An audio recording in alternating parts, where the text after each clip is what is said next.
A healthy fish to me is one that is interested in food and that is swimming in a normal pattern. Every day we spend several hours observing the fish to be as sure as possible that the fish is thriving.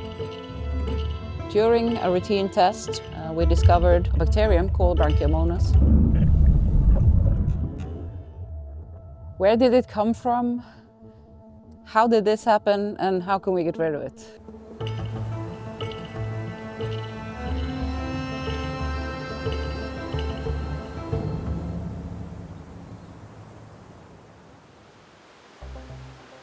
This is a RAS facility, which means recirculating aquaculture system. In a traditional system, they would use the water only once. We use it again and again and again. It's a smolt facility that raises fry hatchlings of salmon. RIS farming is still developing. It is extremely important to work towards the best possible biosecurity. This pathogen, Candidatus Branchiomonas cysticola, infects the gills of fish. If not contained, this could lead to a breakout in our customers' stock. We needed answers, not in a month, but now.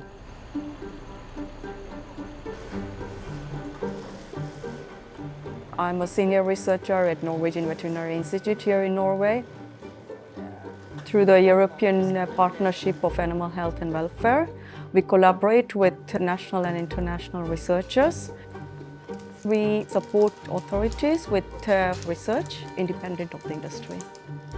So what we learn in one place, it can help the fish farming at the global level. I first heard about Sonal's research through a colleague. Sonal and her team had just published a paper about the bacteria we had found here. We thought, let's give her a call. It's the rivers like this that the fish farms take their water from.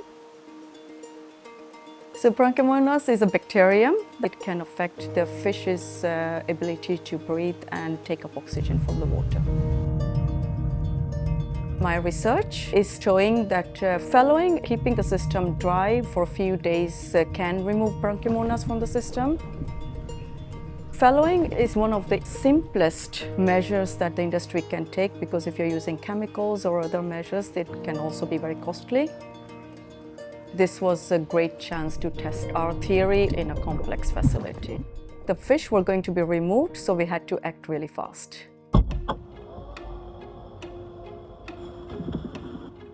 My job was simple: find the invisible bacteria living in a complex facility built like a labyrinth with kilometers of pipes and a lot of hidden areas. I wasn't sure if I would find the source of the pathogen, but I was up for a challenge.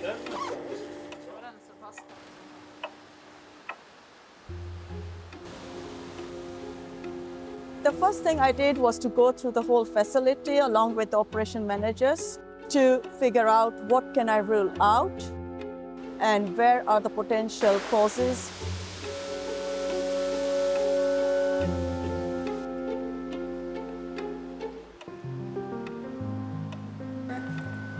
We found that most of the samples were positive from one specific department, which was where the water was being treated.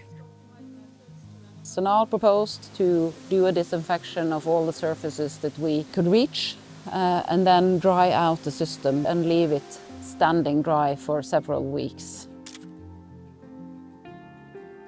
Having empty tanks is an expense to us, but we agreed it felt like the right thing to do. The concern here is that if this regime that Sonal proposed didn't work, then we would have to start over again.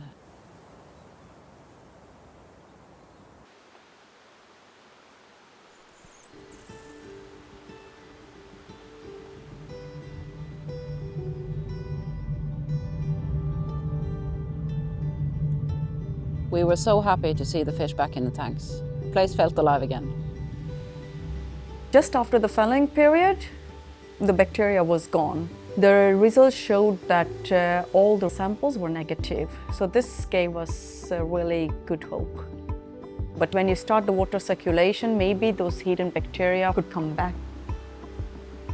Waiting for the results is always the time when we're very anxious, but you're also excited because you're hoping that you eliminate the bacteria.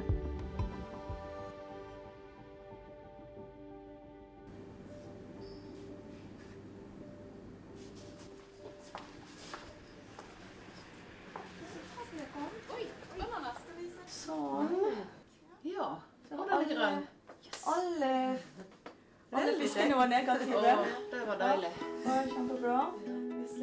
We found that the fish were negative, but unfortunately, we did find a couple of positive samples on key surfaces in the environment. So it obviously hadn't worked completely. We still had work to do. Men jeg tror jo, gitt disse prøvene her, så tror jeg jo at det er fornuftig å følge dette opp og kartlegge litt. Yeah. Cases like these are why the European partnership was built. Our experiences feed into a common pool of knowledge that other farms and other countries also can learn from. Joining up national projects, sharing evidence, and turning local challenges into solutions that strengthen salmon welfare everywhere.